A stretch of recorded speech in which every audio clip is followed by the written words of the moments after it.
Bonjour et bienvenue dans cette deuxième présentation. Nous allons voir quelques fonctionnalités avancées.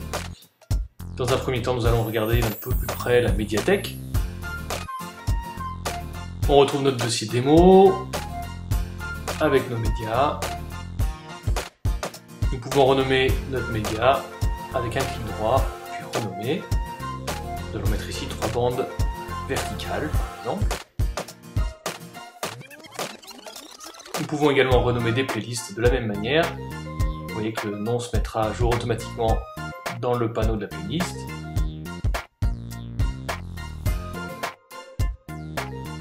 Voilà, et je valide. Nous pouvons également déplacer des médias, il suffit pour ça de les sélectionner, de les déplacer dans un autre dossier. On peut évidemment le ramener dans son dossier initial. On peut également déplacer des dossiers complets. Et pour remettre le dossier à la racine de la médiathèque, il suffit de le déplacer sur le titre.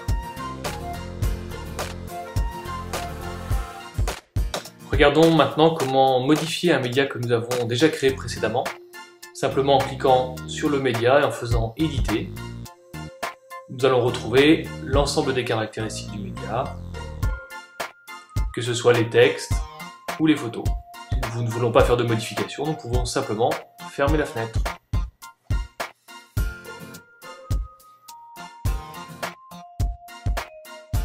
Pour dupliquer une playlist dans la médiathèque, faites simplement un clic droit, puis dupliquer. La playlist est automatiquement renommée avec underscore copy. Vous pouvez évidemment changer ce nouveau nom.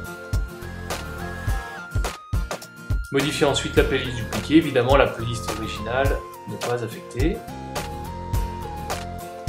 Puis enregistrer les modifications.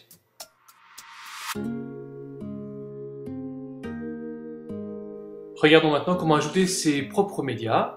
Donc on ajoute un média et dans la catégorie nous allons sélectionner vos médias. Vous voyez qu'il y a 5 catégories, nous pouvons commencer par la première pour ajouter une vidéo. Donc au format QuickTime, AVI, DivX, tous les standards de vidéo.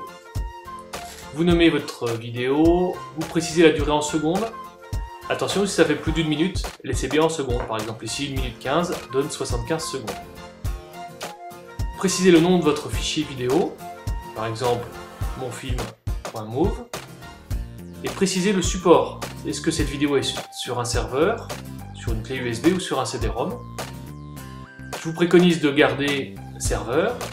Dans ce cas-là, mettez bien l'adresse complète de la vidéo, elle sera téléchargée sur le player et jouée ensuite en local sur le player. Donc, elle ne sera téléchargée qu'une seule fois. Puis cliquez sur enregistrer. Voilà notre vidéo. Vous pouvez également demander de jouer un DVD. Il faut évidemment que le DVD se situe sur le player.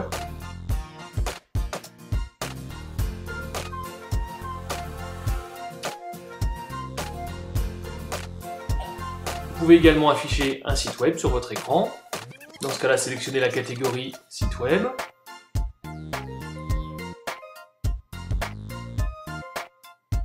Définissez la durée pendant laquelle vous souhaitez que le site soit affiché sur l'écran, puis tapez l'URL complète du site web en mettant bien le HTTP devant. Voilà notre média site web qui est créé. Nous pouvons également afficher de la vidéo en streaming, c'est-à-dire téléchargée en temps réel sur Internet.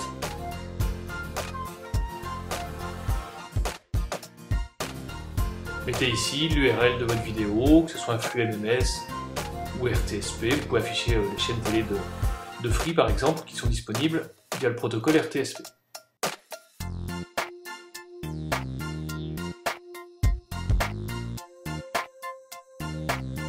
La dernière rubrique vous permet d'ajouter vos propres fichiers, que ce soit des fichiers Flash, du fichier JPEG, des fichiers AVI, du QuickTime, du PowerPoint, etc. Donnez un nom à votre média, précisez la durée de votre média, et puis en cliquant sur le bouton choisir, allez directement chercher votre fichier sur votre disque dur. Ne cochez la fonction interactivité que s'il s'agit d'une animation destinée à être diffusée sur une borne interactive. Puis cliquez sur enregistrer.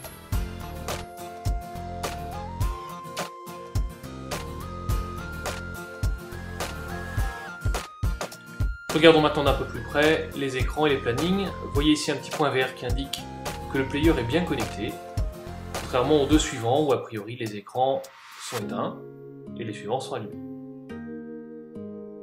En sélectionnant notre écran démo, nous retrouvons notre planning. Pour ajouter des médias dans le planning ou une playlist, il suffit simplement de le sélectionner, de modifier la périodicité. Je ne reviens pas dessus, ça a été déjà montré dans la vidéo précédente.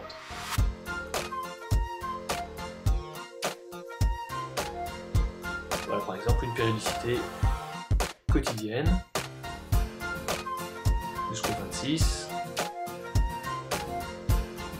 Voilà notre playlist qui est programmée. Remarquez ici pour samedi 25 le doublon. Rien ne vous empêche de diffuser plusieurs playlists et plusieurs médias successivement sur le même créneau horaire.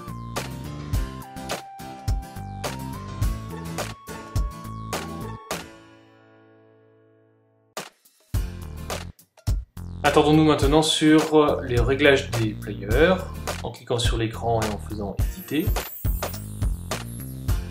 Nous obtenons le statut de l'écran avec la petite coche verte qui nous indique que l'écran, ou plutôt que le player, est bien démarré. Nous avons la date du dernier démarrage, la durée depuis le dernier démarrage, la dernière fois où le player a été en contact avec le serveur, le fuseau horaire, les adresses IP du player.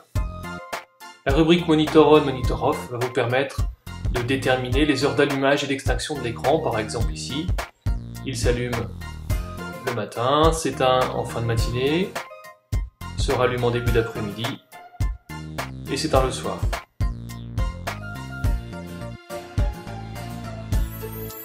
Si le samedi est en journée continue, de 9h à 23h, la pause le midi, et nous faisons enregistrer, pas la peine de mettre d'informations pour le dimanche. Dans l'onglet résolution, nous allons pouvoir régler, si cela est nécessaire, les fréquences horizontales et verticales, la résolution de l'écran, et éventuellement également choisir le driver vidéo adapté à la carte graphique.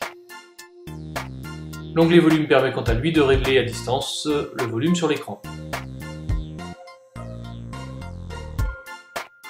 L'onglet suivant, Alerte, vous permet d'avertir jusqu'à 3 personnes s'il y a un problème de connexion avec le player.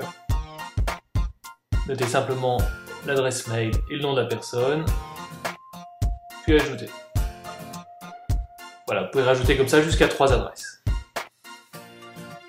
Enfin, le dernier onglet, géolocalisation, vous permet de connaître la position de votre player.